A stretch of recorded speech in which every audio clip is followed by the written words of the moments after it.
औज़ुबिल्लाहिमिनश्शैतानिर्रजीम बिस्मिल्लाहिर्रहमानिर्रहीम। प्यारे बच्चों, अस्सलामु अलैकुम वरहमतुल्लाहि वबरकातुहू। मैं आपका उस्ताद Mohammad Akbar Lone, teacher UPS Malbagh, district Kupwara, zone Langate. प्यारे बच्चों, आज का जो टॉपिक है वो है measure of angles. Measure of angles. हाँ बेटो, ये 6th क्लास के लिए है, 6th जमात के लिए है। ये बेटो एक्सरसाइज 5.4 है। ये देखिए बेटो, आपको पता है मैंने आपको पिछले सबक में सिखाया राइट एंगल, स्ट्रेट एंगल,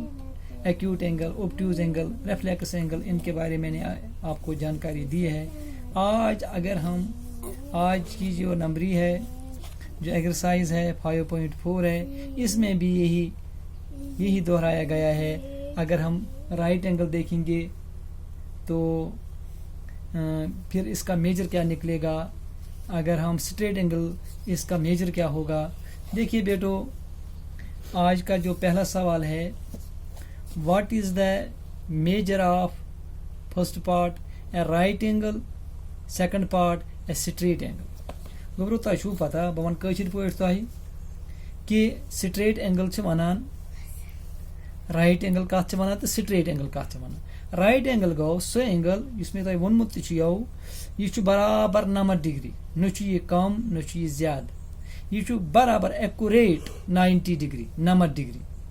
अम कम कि अगर अम कम आ चल यह कि तेल बनो एक्यूट एंगल, अगर अम ज्यादा तेल बनो ऑब्ट्यूज एंगल। मगर युस बराबर 90 डिग्री तथ वनान राइट एंगल। अम पे ये दोयम पार्ट गो वह क्या वन अमुक मेजर क्या नेर। फर्स्ट पार्ट क्वेश्चन नंबर 1 दपान अगर मेजर करो ए राइट एंगल, ए राइट एंगल, ए राइट एंगल गो बराबर 90 डिग्री। तो वो अगर लाइन सेगमेंट नमो अत पे बनाओ एंगल यह ग बराबर 90 डिग्री। अम कम गि कह गो अमुक मेजर क्या नेर, मेजरमेंट अमुक करो यह 90 डिग्री, यह 90 डिग्री। गोबरो अम पे वन अति दोयम पार्ट अत दपान गो वोनू तुम राइट एंगल, वनु सह तेल straight angle. Straight angle, straight angle तेल वनु सह अगर स्ट्रेट एंगलस करो मेजर सो मेनून तेल क्या नेर सह, तेल क्या नेर सह। गोबरो तुम पता स्ट्रेट एंगल बिल्कुल स्ट्रेट लाइन बना। ये बनाओ स्ट्रेट एंगल, यह बराबर 160 डिग्री बना। 160 डिग्री क्या अमुक मेजर कोता 160 डिग्री, ना कम ना ज्यादा, यह बराबर 160 डिग्री। अत वनो 160 बराबर तथ वन स्ट्रेट एंगल। क्या वन स्ट्रेट एंगल गो वो तुम समझ। राइट एंगल गो 90 डिग्री बराबर, स्ट्रेट एंगल गो 160 डिग्री बराबर। अमे कम न ज्यादा न कम। मोगलिया गोबरो यह गो गोडुक सवाल अथ मुतलिक अगर स्ट्रेट एंगल तो मेजर करो तो राइट एंगल मेजर करो इहुंद यह कत डिग्री नीर गो नीर राइट एंगल 90 डिग्री बराबर, स्ट्रेट एंगल नीर 160 डिग्री। अम पे गोबरो दोयम सवाल question number 2। Question number 2 one से ट्रू और फॉल्स। अ दिथ कह पार्ट्स, उमन पार्ट्सन मज वन नमो मज कुस सही कुस गलत। गोबरो अतनसन निशानी लगे बह हाव तुम इत निशानी यह निशानी अत वन ग्रेटर, अत वन ग्रेटर। इस पत कम ज लाइन सेगमेंट रलान अतनसन वन अत वन लेस। बह हाव तुम याद गो लेस गो यह चोंच पत कन कशिर पे वन बह चोंच पत कन यह लेस साइडस कुन कर अत चोट ब्रो कन यह ग्रेटर साइडस कुन कर। लिहाजा अगर ये वो ये मज यह दपा the measure of an acute angle, acute angle, acute angle शाबाश ग्रेटर देन, यह वन less than 90 degree. Acute angle less than 90 degree. वो वो कैज less than 90 degree a measure of an acute angle less than 90 degree गो यह 90 degree खुद कम आसान acute angle तो सो एंगल युस 90 खुद आइसे कम 0 खुद आइसे ज्यादा लिहाजा अत लिखो ट्रू क्या लिखोस ट्रू हाँ यह सही ए पार्ट अम पे बी पार्टस इथे कन अत the measure of an obtuse angle greater than 90 degree तुम पता ओब्ट्यूज एंगल गो सो एंगल युस 90 खुद ज्यादा अकि हथ 60 खुद कम यह वनान सह लकुट कम निश 90 डिग्री निश गो वह क्या अत यी फॉल्स क्या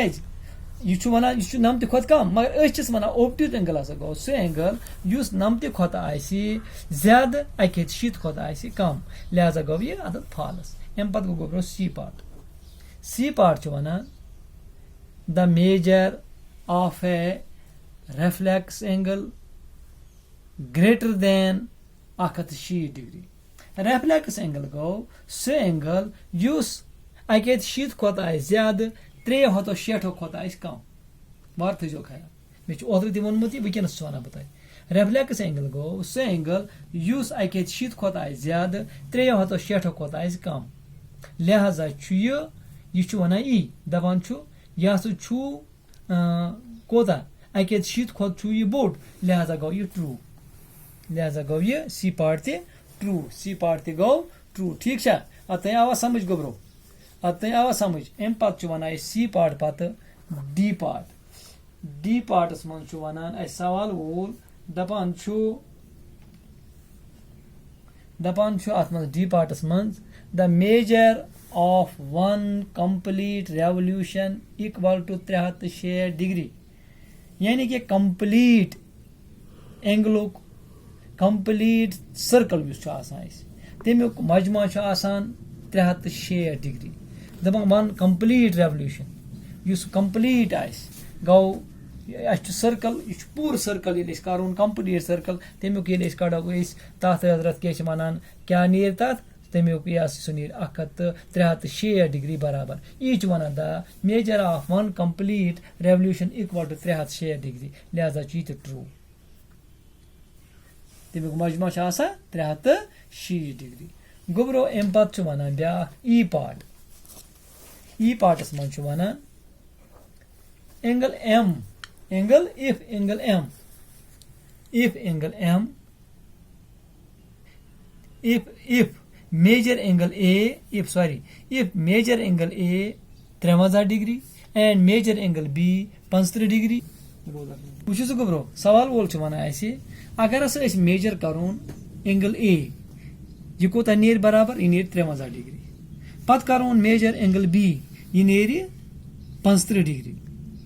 तेल वनु स अगर मेजर कोर्मुत एंगल A यह बोड़ कम निश मेजर एंगल B निश छुना कुदरती कथा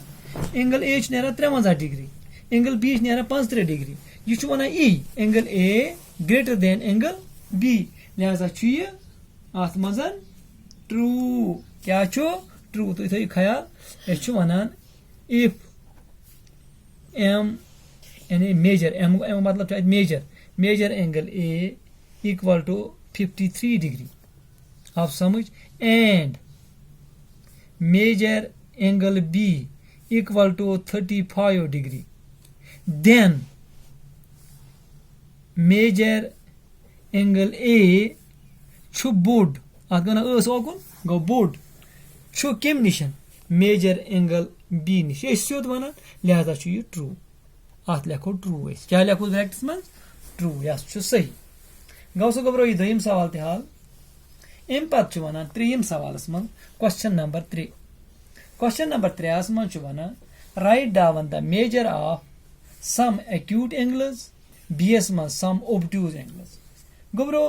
अस वनान तुम करो तुम बनायु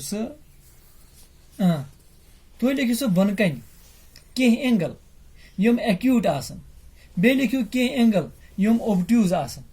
ए पार्टस मज मे तय वोनमुत एक्यूट एंगल गए तम एंगल यम एक्यूट एंगल गए तम एंगल यम हजरत 90 डिग्री खुद कम आसन 0 खुद आसन ज्यादा वो क्या लिखो हेको लिखित 45 डिग्री हेको लिखित 50 डिग्री हेको लिखित 70 डिग्री हेको लिखित 60 डिग्री हेको लिखित 2 डिग्री इथे कन बराबर कन्नमतस तय गो 0 पे हेर कुन 5 डिग्री 6 डिग्री 7 डिग्री 8 डिग्री बहरहाल अन और गसन जरूरत कह गो यह वन कह एंगल वन सो तुम यम सिर्फ आसन कम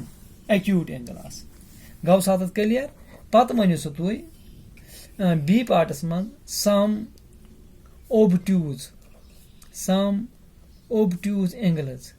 ओब्ट्यूज एंगल गए तुम एंगल यम 90 खुद आसन ज्यादा अके 100 खुद आसन कम गो 90 खुद आसन ज्यादा गो 100 हेको लिखित 110 हेको लिखित 105 हेको लिखित 130 हेको लिखित 160 हेको लिखित 170 हेको लिखित सारी ओब्ट्यूज एंगल क्या ओब्ट्यूज एंगल गए यम 90 खुद आसन ज्यादा अके 100 खुद आसन कम आ दरमियान यम ते एंगल यन उमन वनो ओब्ट्यूज एंगल गोबरो इत कनन ओस आज ऐसे सिर्फ मेजर कमन हंस एंगलन मुतलिक कत तो यह एक्सरसाइज ऐसे 5.4 6th क्लास खतिर इंशाअल्लाह अत रूद क्या सवाल नई सबकस मज पको ब्रोकुन तो पको मकलावो सवाल तुह तु गर मेहनत करान याद तवज्जो दिवान ओकुन तो इंशाअल्लाह नईस सबकस मज करो वार यह कंप्लीट नंबरी दियो इजाजत बियो खुदायस हवाले।